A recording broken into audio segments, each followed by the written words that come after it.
Hey guys, welcome back to today's video. Today we're looking at two sovereign citizens in court. One is clearly a sovereign citizen, and the other, well, he's definitely on his way there. Their logic is so bad that even if you combined their IQs, you'd still end up with a single digit. Let's get into it. And we do have Jimmy Ray Howard, I believe. Good morning, Mr. Howard. Can you hear us? I object. It sounds like court's trying to subject me to your jurisdiction. Is this a court of record? So, Mr. Howard, this is 86 District Court. It's the time and place for an arraignment in case 26-5132 SM. You're zooming in with us this morning. Also zooming with us is Defense Attorney Roberts. She comes to us through the Indigent Defense Council, and she's here to assist with the arraignment process. We also have Assistant Prosecutor Ms. Wandmacher zooming in with us. I never gave consent to have any attorney appointed to speak for me. She's not Anyway. appointed to speak with you, sir. She's sitting in with us. She is here to assist if you are interested in speaking with her, but you certainly do not have to. Okay, well, this is a court of record, correct? Yes. Okay, one to UCC 1-103 and UCC 1-308. I reserve all my rights at all times, and I waive none ever. I'm here by special appearance only, not generally, under threat, duress, or coercion as authorized representative in this tax court. Okay, so sir, you're reading from the Uniform Commercial Code, which has nothing to do with criminal law. You also just mentioned tax code. So I don't know if you don't want my assistance, that's fine. But everything you just read has nothing to do with what you're here for this morning. I move to court to take judicial notice of 28 U.S.C. Okay, Mr. Howard, I need you to stop talking. This is the time and place for an arraignment on an alleged operating without security, operating without a license, operating an unregistered vehicle. And I don't want any games. I just want to move on with this. So let's see here. I also need you to report to the Antrim County Jail to get your fingerprints taken. So we're going to have to work that into the schedule. But as far as the allegations in this complaint, Mr. Howard, would you like to stand mute? I'd like to move for dismissal, null process, Okay. lack of jurisdiction. That's not something that we would do here at the arraignment. So what I can do is ask the court to enter a not guilty plea, that you stand mute, and we can set it for a pretrial. Do you want to be screened for a court-appointed attorney, or would you like to operate in pro per and represent yourself? I'm going to represent myself. And yep, it's officially confirmed. He's just as clueless as he sounds. This hearing was pretty short, mostly because the rest of it was just setting his next court date, which is coming up in April. Now moving on to the next case, this one starts off trying to follow the typical sovereign citizen script, but the moment the judge slightly deviates, he completely falls apart, starts stuttering, hesitating, and eventually just goes silent. The court now calls the case of Kenneth Phelan, 26M23. Mr. Phelan, if you want to come forward. Mr. Phelan is here in person in the courtroom. Thank you for being here today. Mr. Shield is here in person on behalf of the prosecution.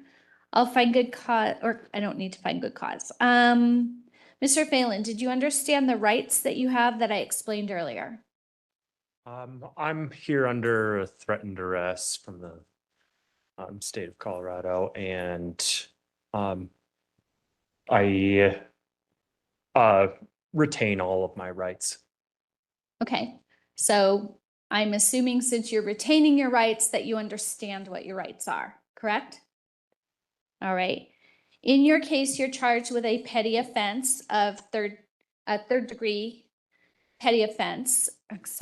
A petty offense of third degree trespass. If you were to plead guilty or be found guilty of this offense, you could be ordered to serve up to 10 days in jail and pay a fine of up to $300. Do you understand the charge that you are accused of? No. What about that charge do you not understand? To the US Constitution, I'm allowed to go into, well, I have a right to petition the government, and so I don't understand how this charge is lawful. Okay, well, you're accused of this. Nobody's finding you guilty. If you believe that you have a legal defense, you can say that you're not guilty and request a trial and require that the prosecution prove the charge beyond a reasonable doubt before you could be convicted or found guilty. But right now, I'm just telling you what you're accused of. Do you understand what you're accused of? Not guilty. Okay. That's not, you're moving steps ahead before my question is, do you understand what you're accused of? No. What about the accusation do you not understand? Um, I understand that you think you're not guilty, but in order to think you're not guilty, you have to understand the accusation. By saying that you're not guilty, that implies that you understand what you're accused of, because you couldn't say that you're not guilty if you didn't understand it. So do you understand what you're accused of?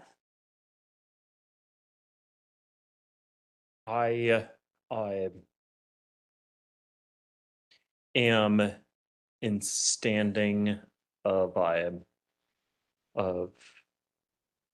being that this charge is frivolous and malicious. Okay, so you can plead not guilty and seek to require that the district attorney prove the charge beyond a reasonable doubt and that the charge isn't frivolous or malicious, which isn't a defense, by the way. I am going to interpret your response as you understand what you're accused of, because you're telling me that you're not guilty of it and that the charge is frivolous and malicious. You couldn't say that the charge was that you think it's frivolous or malicious if you didn't understand what it was. So I'm interpreting your response to mean that you understand what you're accused of. The next step in this process is I have to issue a thing called a mandatory protection order.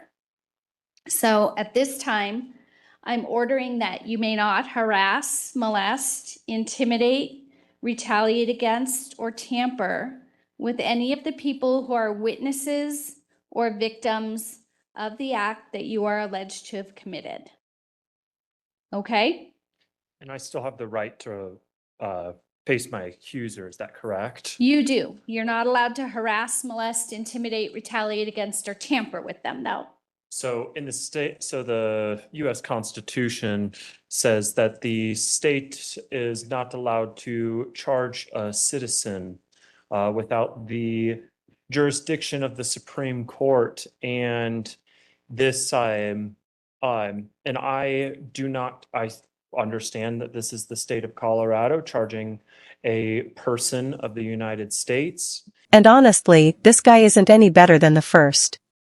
Sovereign citizens love to cite Article 3, Section 2 of the U.S. Constitution, but they rarely understand what it actually says. In reality, the Supreme Court only has original jurisdiction in very specific situations, like disputes between states or certain federal civil cases involving states. And in Cohens versus Virginia, the court made it clear that it only hears criminal cases after state Supreme Courts have already ruled. Specifically when there's a claim that constitutional rights were violated. So in simple terms, your case has to start in state court, exactly where you are right now. And so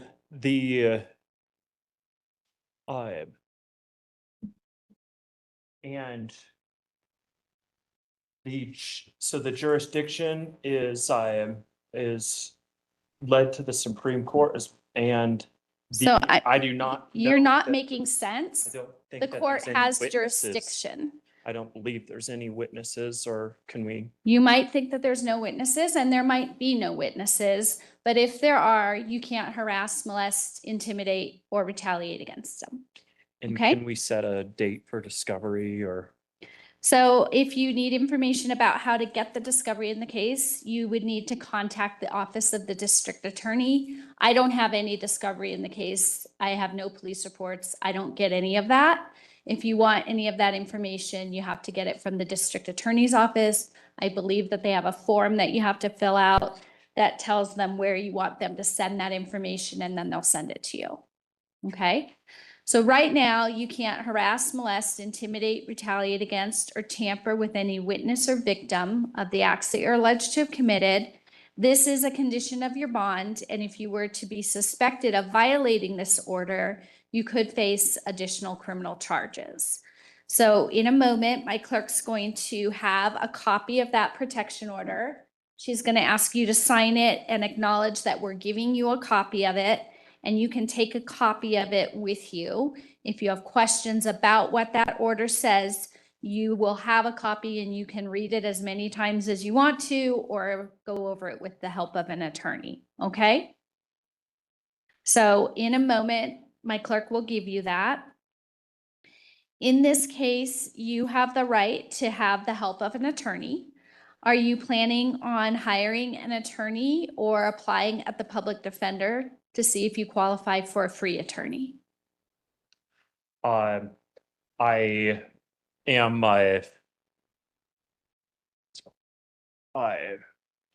I'm appearing as a special appearance today, and You're not appearing as a special appearance. You're appearing as Kenneth Phelan here and standing in front of me in the courtroom. A special appearance is when you're an attorney. Kenneth Phelan. Mr. Phelan, if you want me to find that you're not Mr. Phelan, then I'll issue a warrant for your arrest for failing to appear. Do you want me to do that? Well, that's what happened last time, but I don't. Last time you didn't appear in court, so I issued a warrant for your arrest. So if you want me to make a finding that you're not stating that you're Kenneth Phelan, then I'll find that you failed to appear and I'll issue another warrant for failing to appear. So No, I'm going to. don't do that, please. Yeah. No, that's what happens when you get all of your information from other idiots on the internet. And now you're about to earn yourself a competency exam. Okay. So you have the right to have an attorney. You're not making a special appearance. A special appearance is when an attorney appears without entering, representing somebody to do something small in a case. As far as I know, you're not a licensed attorney. You're not representing yourself as an attorney. If you want to represent yourself not as an attorney, you're free to do that. But if you want to get an attorney's help on this case, I'm willing to give you time to do that. Would you like time to get an attorney's help on this case? No. All right. Are you going to be representing yourself without an attorney? To jurists. That's not a response. It's a yes or no question.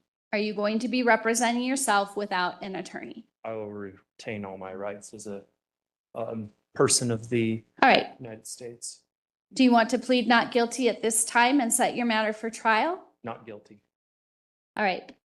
We're going to go ahead and set this matter for a trial. I have an advisement that I need to give you because you're setting the case for trial without the help of an attorney.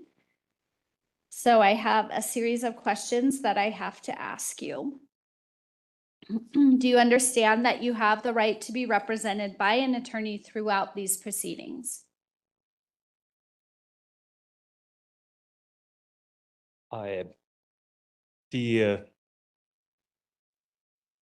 So it's this.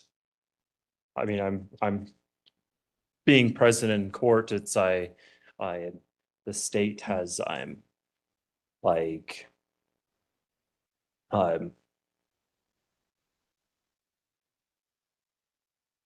It's a yes or no question. You told me that you were Do I- exercising all your rights. One of your rights is the right to have an attorney. Do you understand that? Yes or no? No. What don't you understand about your right to have an attorney? How I am, the, so why this, this charge has, has like brought me, it's, what do I?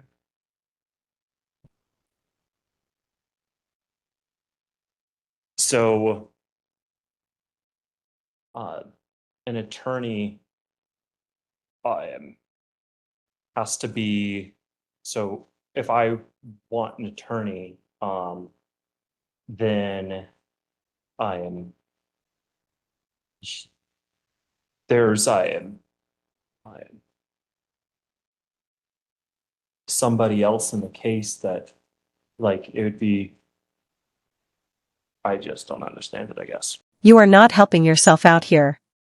First off, acting the way you're acting isn't going to help you avoid being found incompetent and having to go through treatment at the loony house. And then you would still have to come back to trial and start all over from the beginning.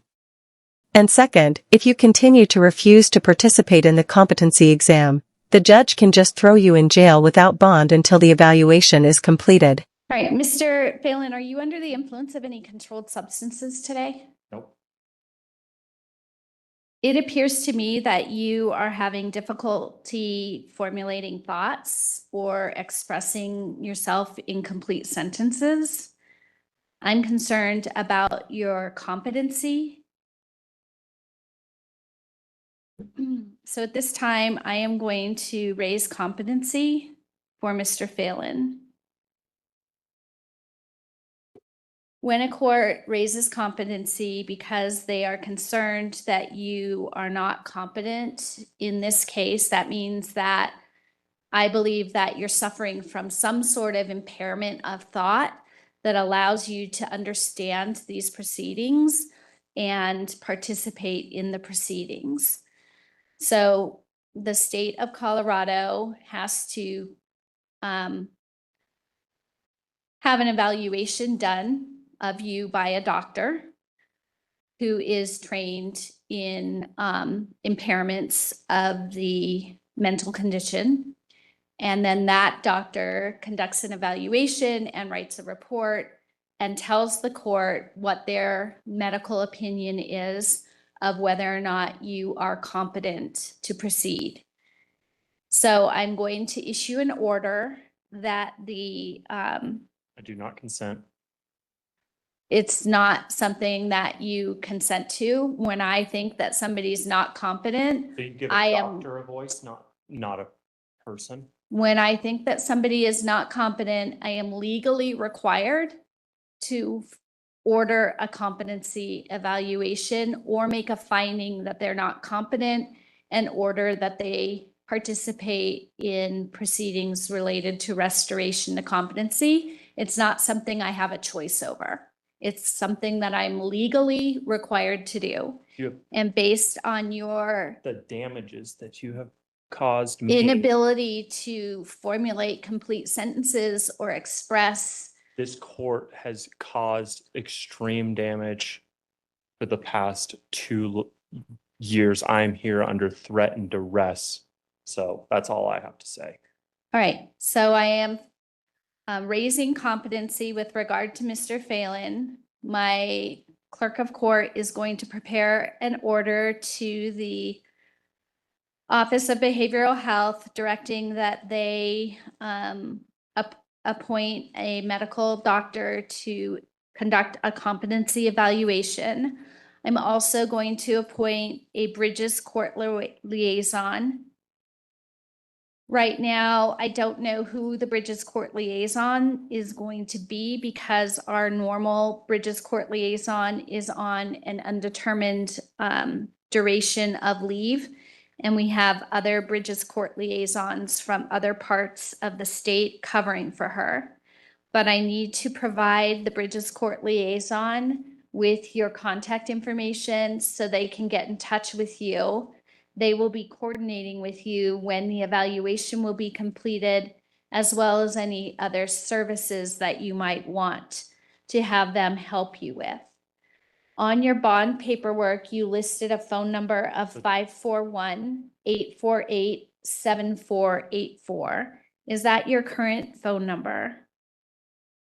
Don't, I don't use a phone number anymore. All right, we need to have a way for these people to get in touch with you.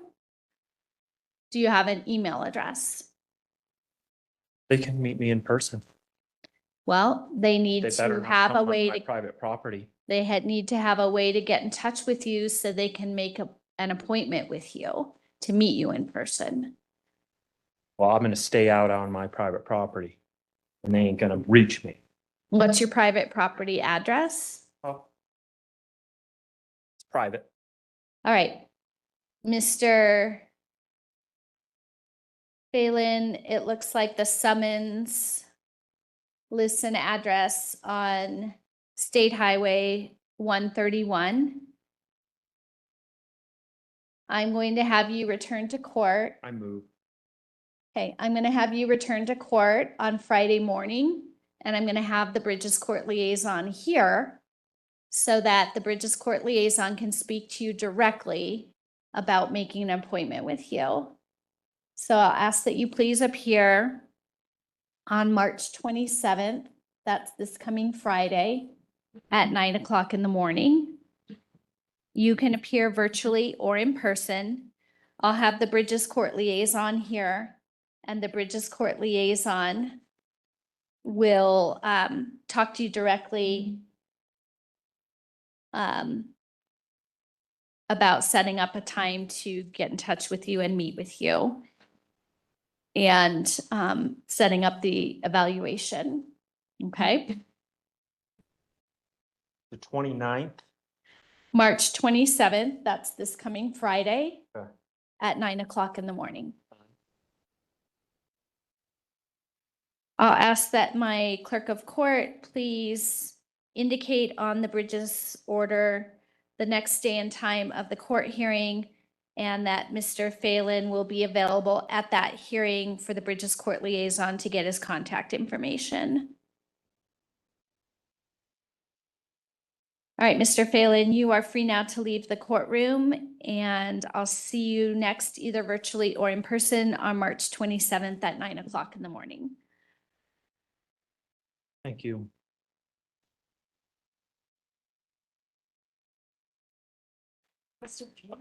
Mr. Phelan, we do need you to sign that protection order, and then my clerk will make a copy for you. I'm not signing it. All right, if you refuse to sign it, you've still been advised of it. My clerk will write that you refuse to sign it, and if you want to get a copy of it, she can make a copy for you. But you have been advised on the record. My clerk will note on the form that you've been advised on the record, you've acknowledged the protection order on the record, and that you refuse to sign it. If you want a copy of it, you need to wait here so she can make a copy for you.